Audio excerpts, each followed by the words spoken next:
When we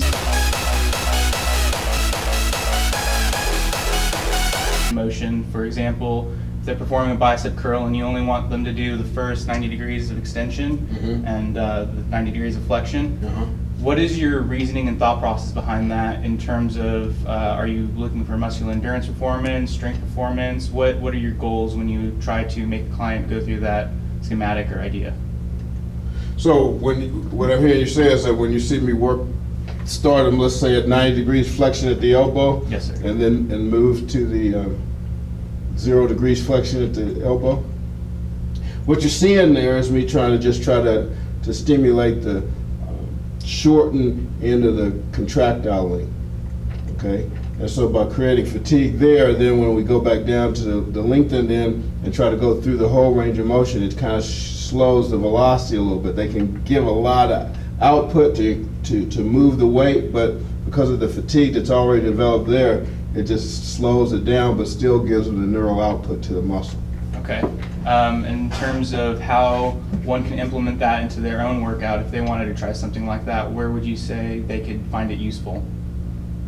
I think it could be useful at any point in your workout, especially if you're looking for strength gains and stuff like that. You know, if you want to build up the amount of tension that you're developing in the muscle, increase the neural output to the muscle to develop more strength, I think that would be a great place to put that.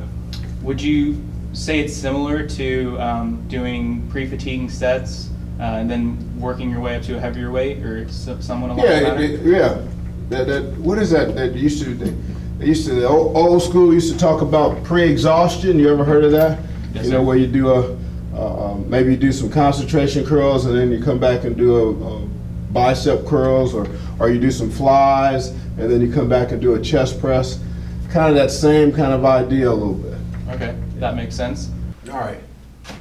So let's to kind of take what we were talking about with the brain and it's creating the goal, and and that diagram that I have, we're going to try to put that into something that you can see. So we got Tim here, and he's holding some 10-pound dumbbells, and I want to ask Tim to put those down for just a second. And I'm just going to start with something. I want you to stand right here, Tim, and all I want you to do is to turn and face this way. There you go. Put this hand down. Put this one. Raise that one up. Okay. Now, if you just straighten your arm out like this, Tim, just relax it. Tell me what you sense about this part of your arm. Has a little bit of weight pulling down on it, but I mean, Very. you can feel it, but it's very, very light. So you're aware that it's there, but it's not requiring any type of muscular force or anything to hold it. And if it is, it's at a very minimal level, yes, right? It doesn't capture your attention. You kind of have to go search for it, right? Mm-hmm. So the magnitude of that would be very small, right? Because it's like if you really want to feel your bicep and the impact of your forearm on your bicep, you'd really have to concentrate to feel that, Yes, right? sir. I bet there are other things that are coming into you as far as stimuli that capture your attention more right at this moment. Like, Yes, sir. maybe my voice or, my glasses or something like that, right? Yep. Feet. Feed, right. Mm-hmm. Okay. All right, good. No. All right, so now, what if we take this and we turn this like this, right? Mm-hmm.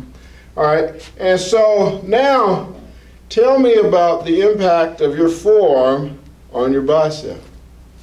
It's a little bit greater. Right, so it's still not, you still got to kind of pay attention to it, right? But it's more, you have more of awareness than you did when it was straight. It's not comfortable to keep it in this position. It's not comfortable, okay, all right. So you can see how that works, right? Okay, so what we're looking at there is the magnitude, the amount of perceptual input that's going into his brain about his forearm, okay? Now, Tim, what I'd like you to do is to tighten this muscle as you hold that. All right, so now that's when he tightened that muscle, you can see his bicep and the vein there. That muscle there is like now he's putting some output into that. He's sending some neurotransmitter to that muscle to say tighten. All right, so now we have this combination of the weight of his forearm and the tension that he's sending to his bicep with his brain both of those are creating a situation in there that could create fatigue if he held it there for long enough. Is that correct? Yes, sir. All right, you want to relax your arm there? There you go. The vein is getting bigger there. Mm-hmm. You see that? Yep. Already getting a workout. You getting a workout. All right, so now here's what I want you to do. Put your arm there again. Tell me what the impact is when you're here. It's less than what it was down here. So it's less than it was there, right? Okay, so now, so it's less when he's here than when he's here, okay? So now how can we make this part of the movement the same as this? You'd have to contract. Right, well, you're gonna have to send some neural output to that muscle from your brain, right, to tighten as you come up and keep that output going as you go through that part. So let's have you try that, ready? And this goes back to that question that you asked earlier. So tighten and build that tension. There you go.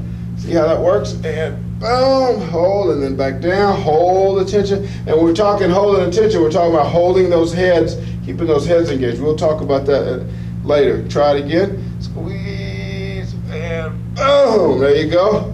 Right there. Come on down. Hold that. One more. Squeeze and time. Good job. How's that? Good. You feel that in your bicep? Yes, sir. Okay, so now let's try something else, okay? So what we know is that if you're here, how's it, you have very little input going on there, right? Yes, sir. And then tell me what it's like coming up to this point right here. Gets a little stronger there? Stronger, okay, yeah. so now let's try to do that same thing. Let's add the input of your brain to your muscle there, tighten, and then build tension. Oh, there you go. There you go. And look, I mean, his arm is shaking, all that. So he's using his brain to turn the muscle on, along with just the weight of his forearm, and look at what he's getting. See how that works? Mm-hmm. Boom.